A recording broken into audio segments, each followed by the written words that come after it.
What if the most destructive force in your life isn't something external, but a person who's already inside your circle, smiling, advising, maybe even praying with you?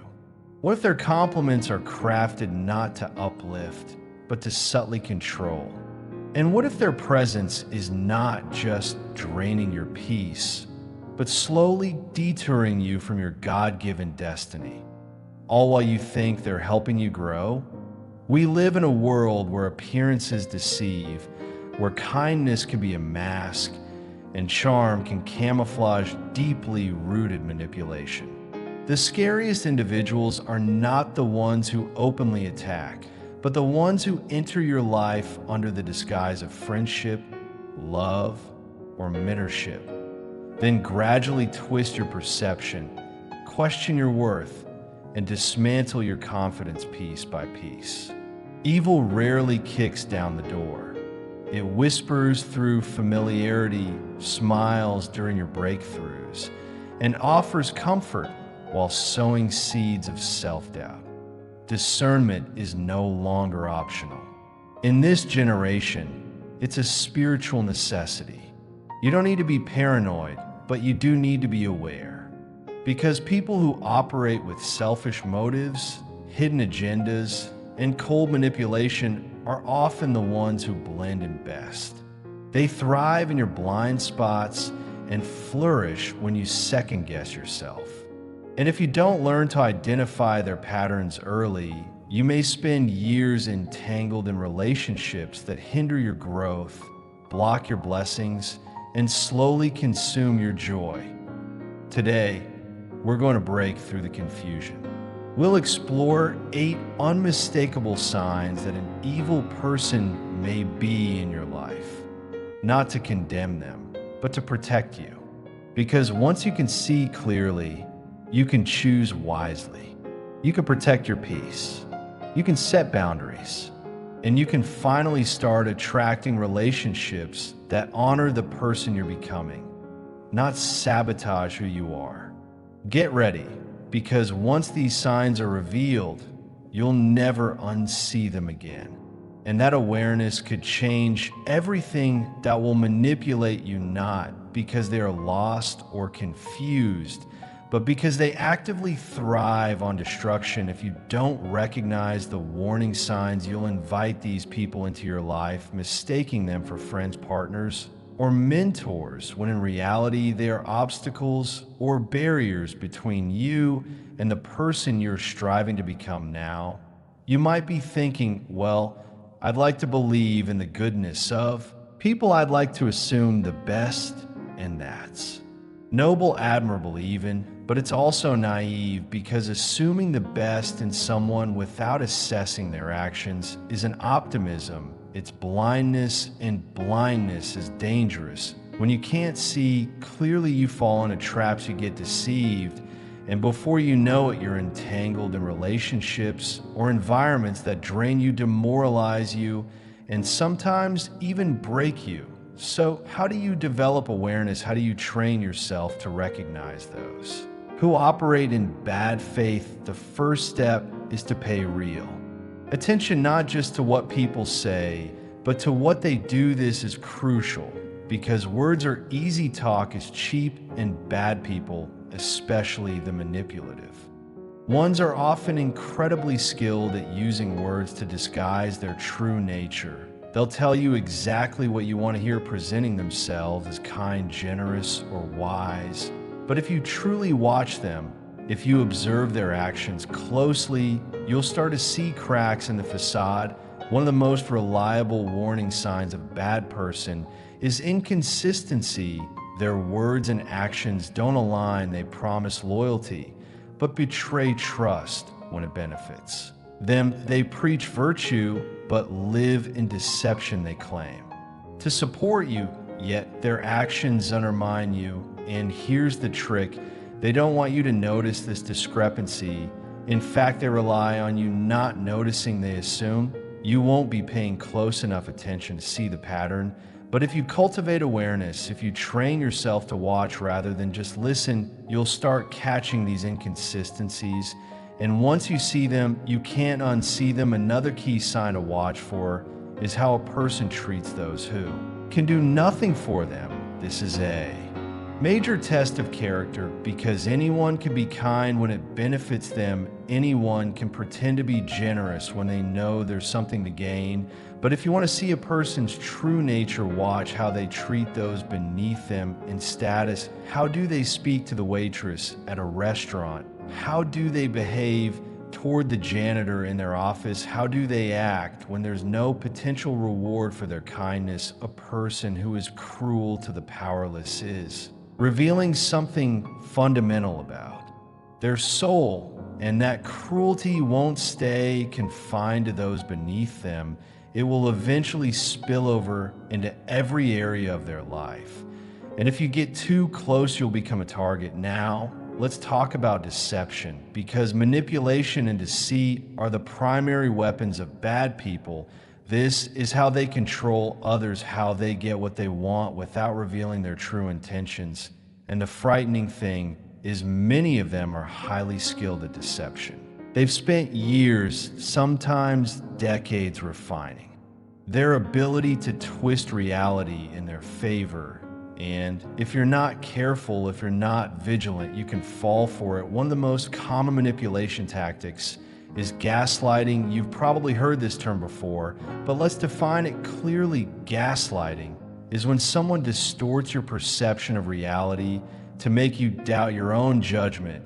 It's psychological warfare, and it's incredibly effective, because if someone can make you question your own memory, your own perceptions, your own feelings, then they can control you.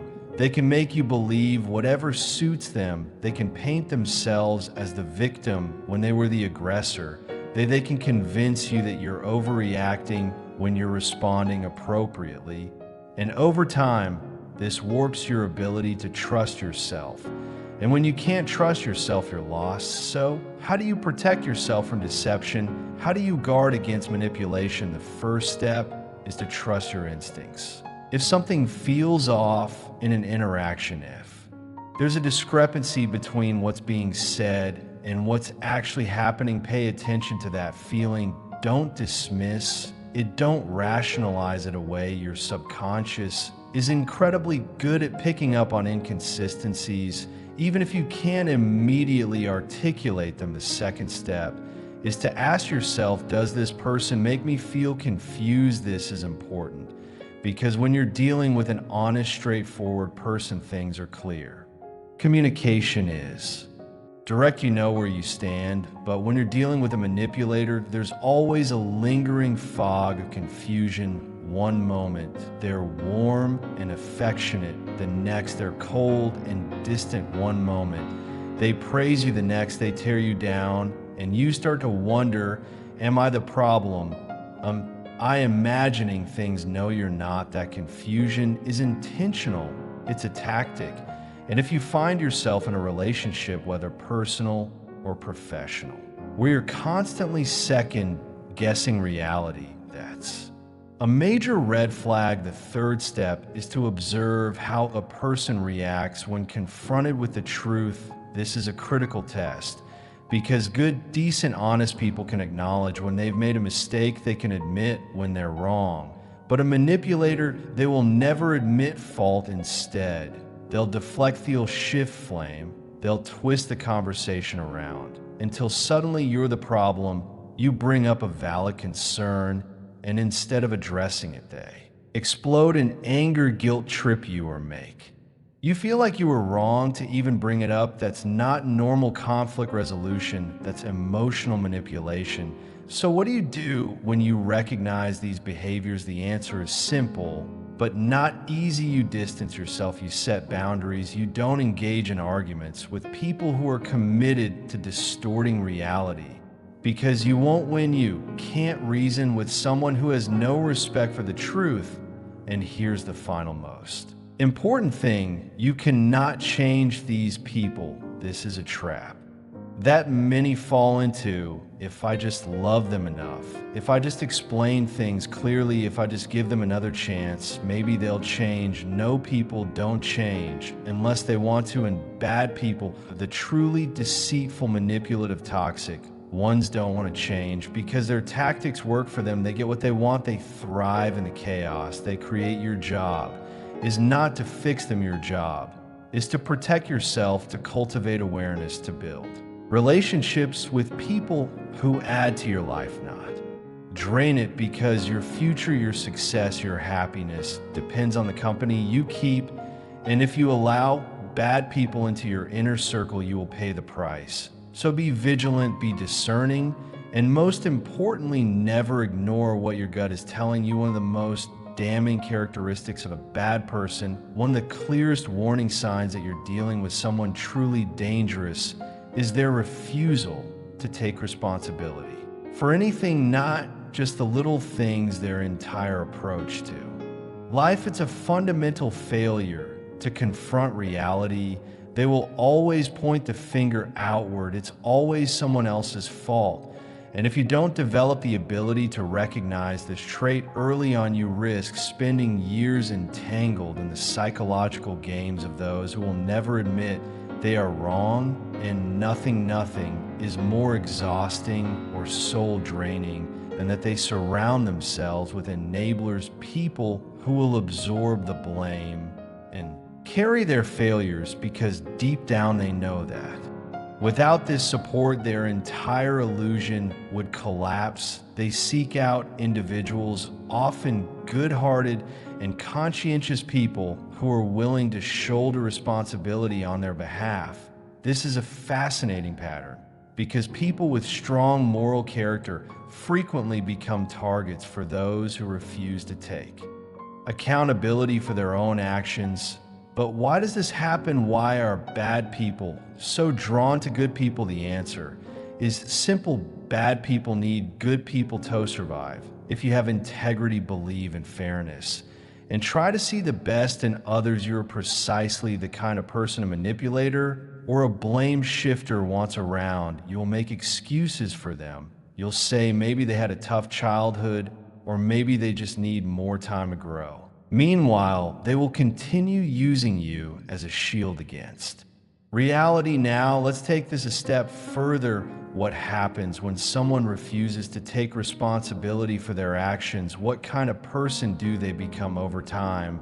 They become resentful, and resentment is one of the most toxic psychological states a person can inhabit.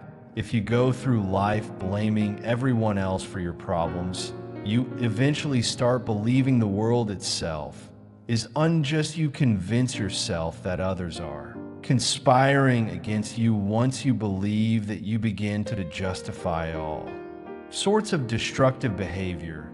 This is how people manipulate others, not just to avoid blame, but to punish those they perceive as responsible for their suffering. They sabotage relationships, destroy friendships, and undermine colleagues, all because they have convinced themselves that life has treated them unfairly. The tragedy is that the more they refuse to take responsibility, the worse their situation becomes. Life is already difficult even when you take full responsibility for your actions.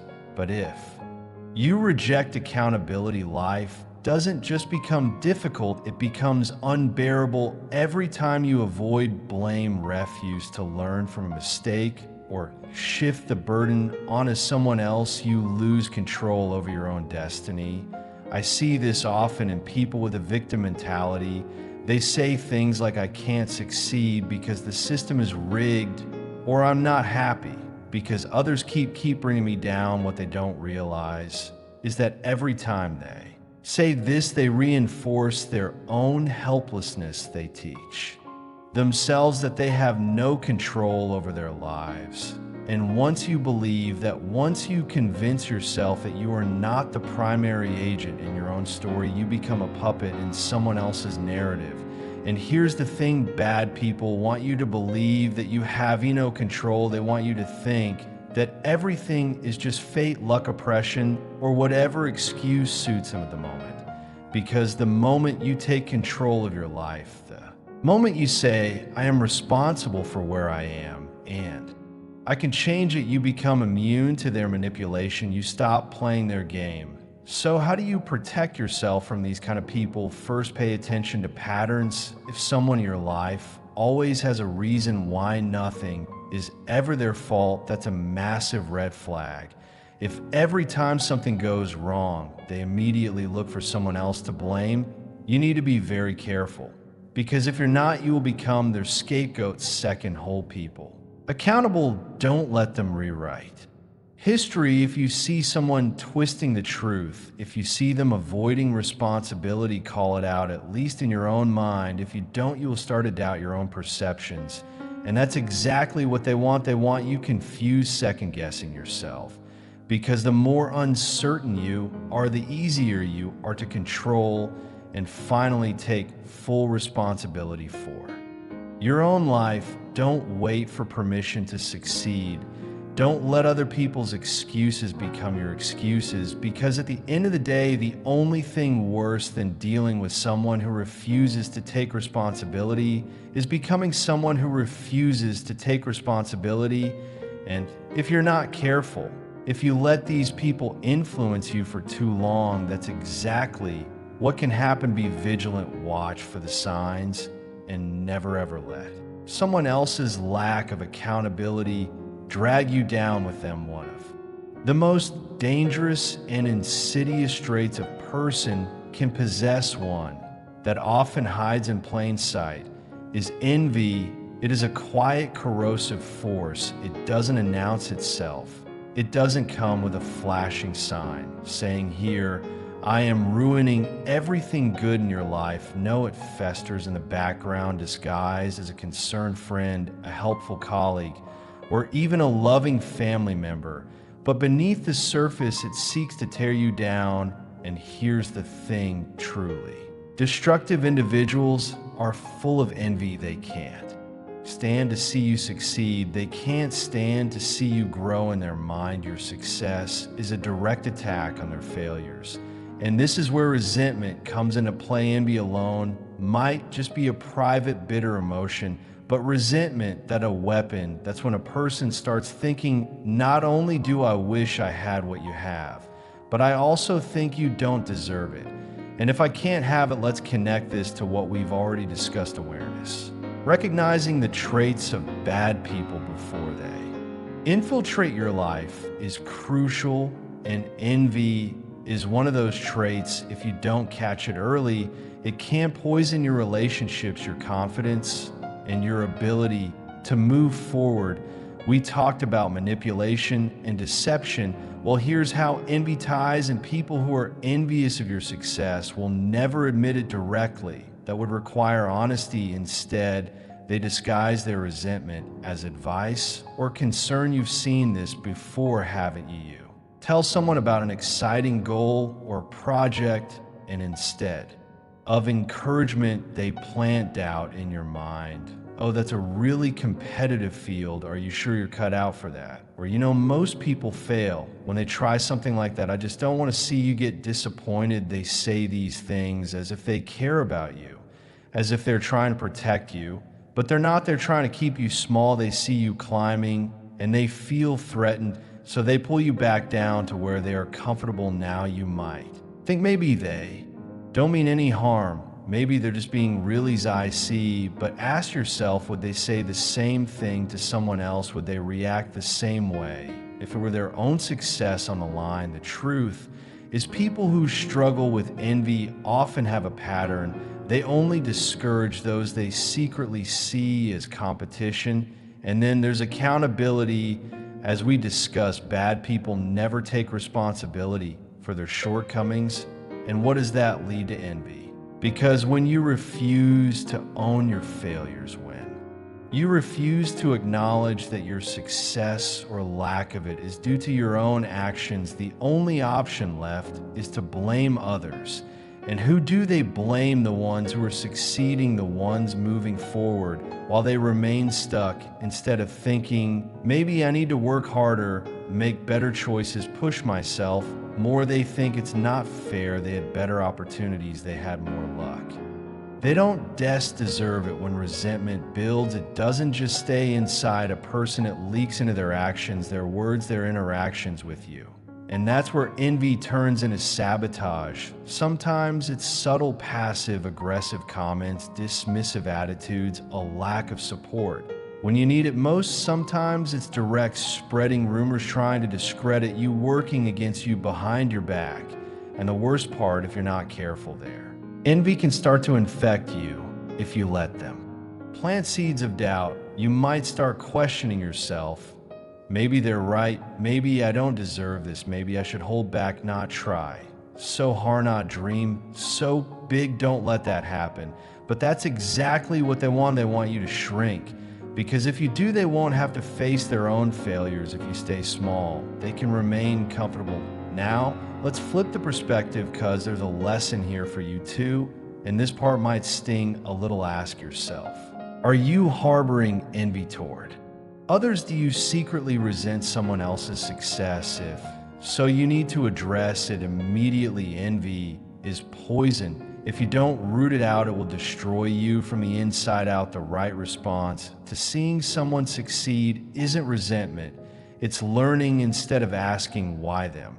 And not me. Ask, what did they do that I haven't? Instead of tearing them down, observe their habits, mindset, and work ethic. Use their success as inspiration, not as a source of bitterness. And if you find yourself surrounded by envious people, those who subtly or openly resent your progress, you have a choice to make. You either let them drag you down, or you rise above and distance yourself. There is no middle ground. Spend enough time around those who resent success, and you will absorb their mindset. That's the fastest way to sabotage your own potential. Remember what I said earlier, bad people don't always come with a warning label. Beauty, if you pay attention, if you develop awareness, you'll start to see patterns. You'll recognize who genuinely supports you and who secretly wants to see you fail.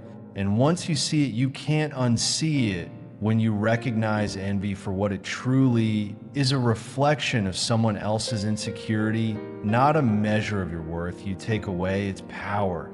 You stop seeking validation from those who don't want you to succeed. You stop explaining yourself to people who will never understand.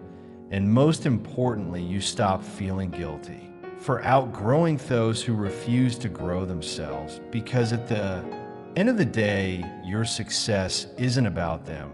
It's about you. It's about your capabilities and how far you're willing to push yourself. If someone else can't handle that, that's their problem, not yours.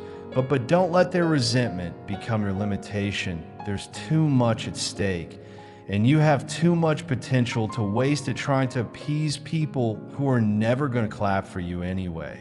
I'm not talking about someone who occasionally struggles to see things from another perspective. We all do.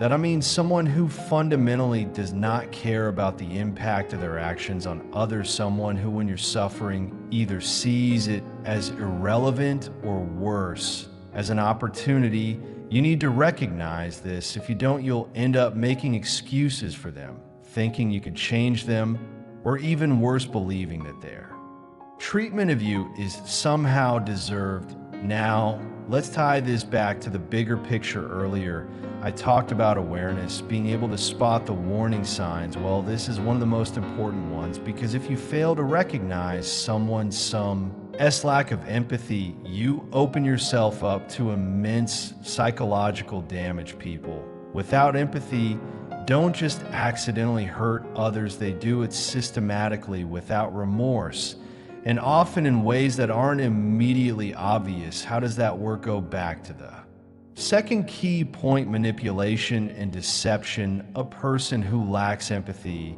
is often a master manipulator. Why? Because they don't feel the moral responsibility that you do. They don't experience guilt, shame the way decent people do. If they lie to you and you catch them, they don't feel bad about it. That's a completely different psychological framework.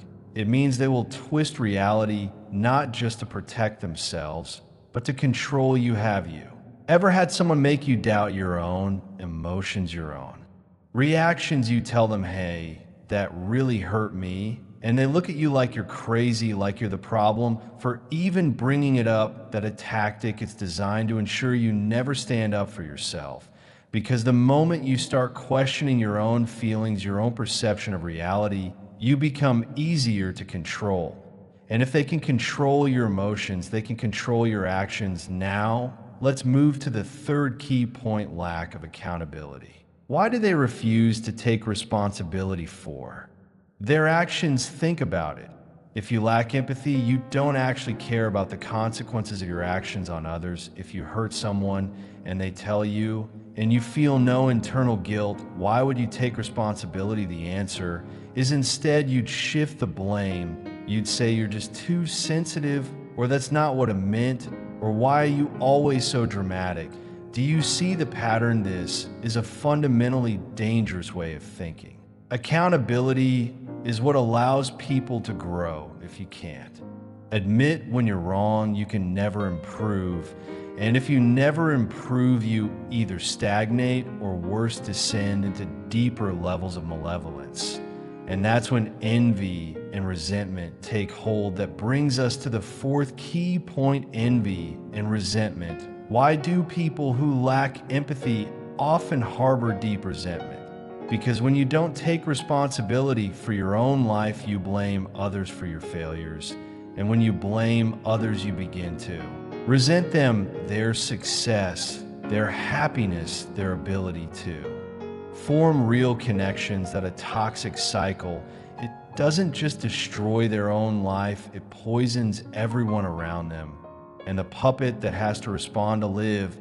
But have you ever had someone in your life who simply could not be happy for you, who whenever you accomplished something great found a way to downplay it, or worse, made you feel guilty for it? That's resentment. That's someone who sees your progress as a personal attack. And the worst part's often the people closest to you: friends, family, colleagues, the ones you expect to be your biggest supporters. But here's the harsh truth: some people would rather see you fail than face the fact that they've done nothing with their own lives. And now we return to empathy. Because when someone lacks empathy, they don't just feel resentment, they act on it. They will actively try to sabotage you, sometimes subtly with little comments designed to make you second guess yourself. Other times more overtly, taking rumors, taking credit for your work, even turning others against you.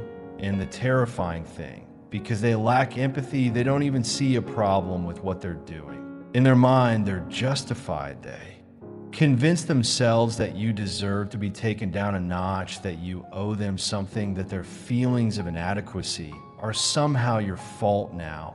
You might be thinking, okay, I get it, there are bad people out there, but what do I do about it? That brings us to the final, most important point: how to protect yourself. Because if you don't, these people will drain you. They will steal your time, your energy, and your confidence. They will make you smaller, just to make themselves feel bigger, and you cannot allow that. So what do you do? The first step is simple but difficult. You have to be willing to walk away, not just physically, but mentally, emotionally, and psychologically. Stop seeking their approval. Stop hoping they'll change. They won't, at least not unless they choose to. And people like this rarely do. If someone shows you again and again that they lack empathy, that they refuse accountability, that they resent your success, believe them. And once you make the choice to distance yourself from toxic people, something incredible happens. You start attracting better people, people who lift you up instead of tearing you down, people who celebrate your wins instead of resenting them, people who take responsibility for their own lives instead of blaming you for theirs. That's where real transformation begins. Because when you surround yourself with strong, motivated, kind individuals, you become one of them. And suddenly all the energy you used to waste trying to fix broken people, it gets redirected into building your own life. But make no mistake, this isn't easy. It requires courage, it requires self-respect. And for a while, it may require enduring some loneliness. But in that space, something new will grow something better. And in the end, that's the real lesson: your life is too short, your potential too great to waste it on people who do not care about you. So be ruthless with your boundaries, but disciplined with your energy. And above all, be unwavering in your commitment to becoming the best version of yourself.